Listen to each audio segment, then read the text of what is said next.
Hello, hey. Man, I haven't done a live in a long time.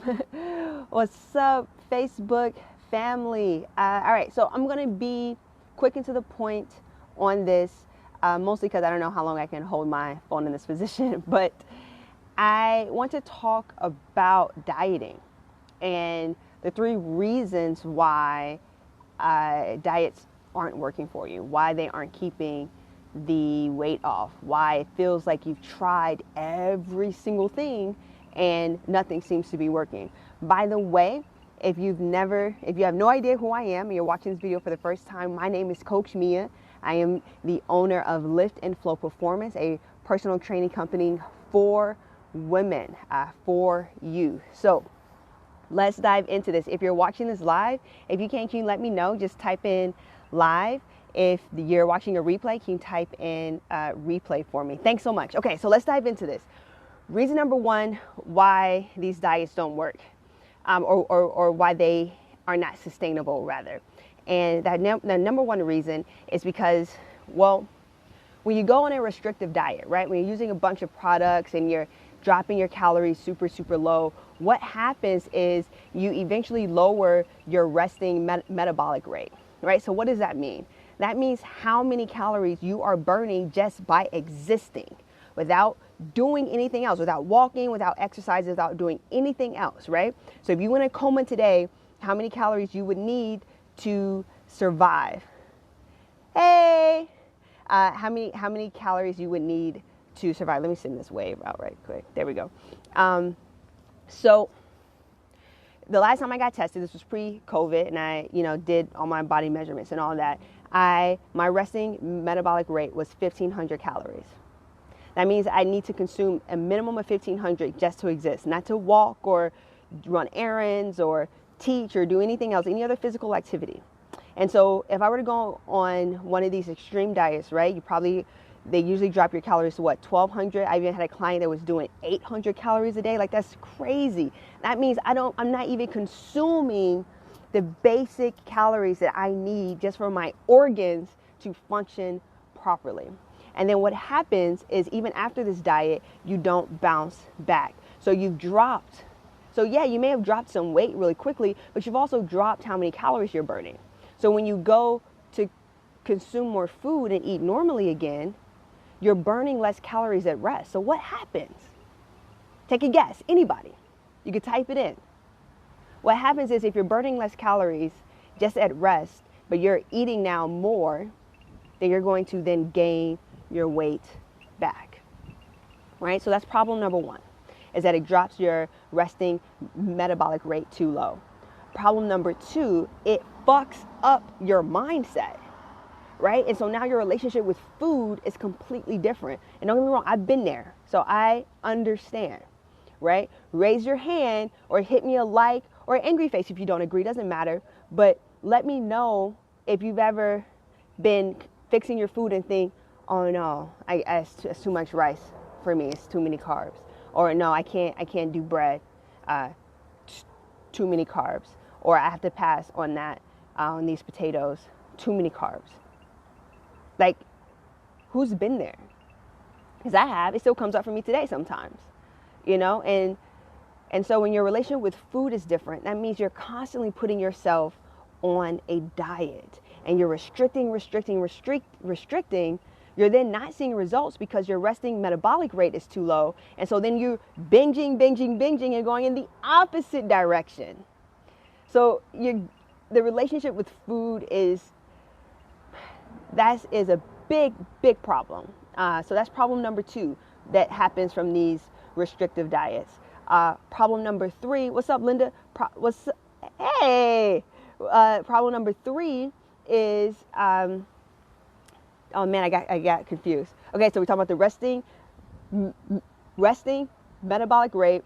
You have messed up relationship with food. And then secondly is, none of these diets teach you how to eat for you. I was in Florida, I was talking with someone, Jamaican, she's done all these weight loss programs and now nothing seems to be working, of course, and her weight keeps going up. And I'm like, well, what are you eating? She's telling me all the stuff she's not eating. What are you eating? salmon or chicken with like some quinoa. Quinoa's not even, is quinoa even grown in Jamaica? Why, that's not even native to you? Why are you bothering with that grain? That may be causing more inflammation than not. Where's your fruit? Are you eating any fruit? What about your vegetable intake? And what happens is, because you're relying on, and I've been there, so I'm not saying just you, Lord knows I've been there, but because you're relying on what you see from some IG model or some magazine, or what ABC News has some health expert maybe telling you about what's good and what's bad, then you're just blindly following their advice and not taking the time to actually eat slowly. One, this is a habit, but eat slowly and discover what works well for you and take it back to your roots.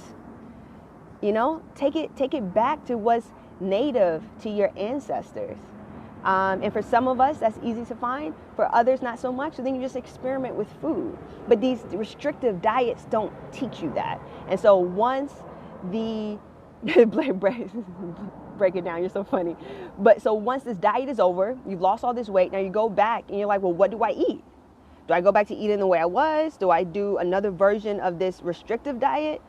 And there's no backup plan, right? So again, to reiterate, 3 reasons why these restrictive diets don't work. 1, they reduce your resting metabolic rate way too low, and you're not able to rebound. And in some studies, they found in like the people that was on The Biggest Loser, their resting metabolic rate never went back up. So that's 1. 2, relationship with food, the psyche is jacked up. And 3, you never learn how to eat for you. And that's the biggest thing. So what do you do about it, right? That's what we're here to see. If you're still watching, give me a like, give me a heart.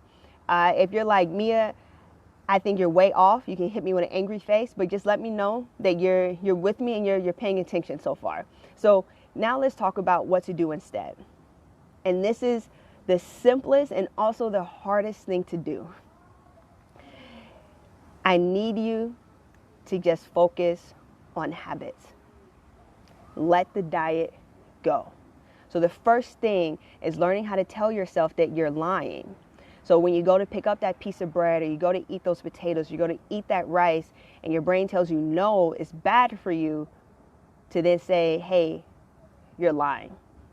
Or I know many people think their fruit is bad and goes against weight loss. So when you go to eat some grapes and your brain says, no, you can't because of the sugar, you got to go Zoom. All right, see you. And because of the sugar, then say, hey, you're lying. So that's the first step. The first step is transitioning this. Telling that when that lie comes in, like, oh, when that voice starts talking, hey, that's not true. Okay? The second thing I want you to do is I want you to, as you eat your food, I want you to eat slowly and with awareness, and start paying attention to how you feel before your meal, during your meal, and after your meal. And experiment with different foods. Eat variety so you can start to see which foods give me energy, which foods lift me up, which foods, causes me headaches, which foods make me feel fatigued, right?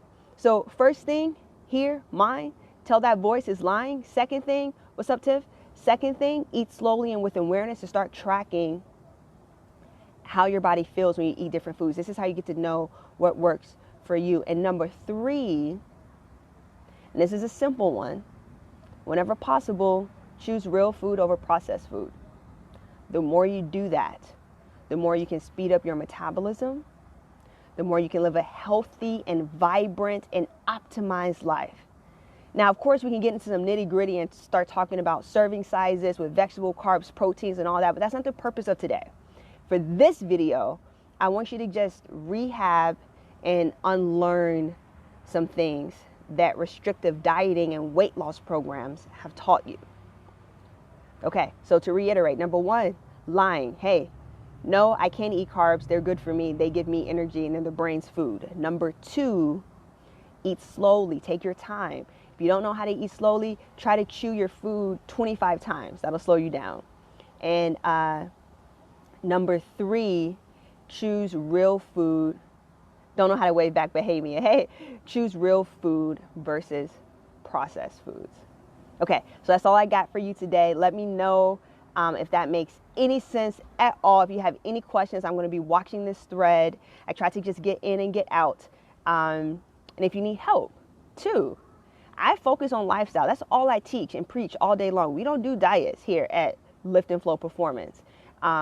So if you need some help on working on these lifestyle habits, in my Commit to Fit program, by the way, which 3 days left to get 50% off to join. In my Commit to Fit program, we meet every 2 weeks and we're doing live trainings on nutrition and lifestyle. And you can ask me questions personally. We can dive into your life too, or you can just watch the training and take what works. But lifestyle is where it's at, because that is what will last. All right, that's all I have for you. Oh, so to join Commit to Fit, join Commit to Fit, I'll post in this, so just check the comments, or you can just go to liftandflowperformance.com/commit-to-fit, FIT. And at the top of that page, it'll have the code for the 50% off. That will be gone starting October 1st. So get in on it now while it's still live. Hey, Brittany. Hey, Brianna. I'm actually signing off now. So good to see your faces. And if you appreciated this message and you would like to see more videos like this, again, please like and heart and let me know so I can get some feedback. And if you have questions, I'll be watching this and will be available for the rest of today to answer your questions. All right. Bye, guys. Have a great Monday. Crush it this week. Be awesome. And in case you didn't hear it today, I love you. Bye.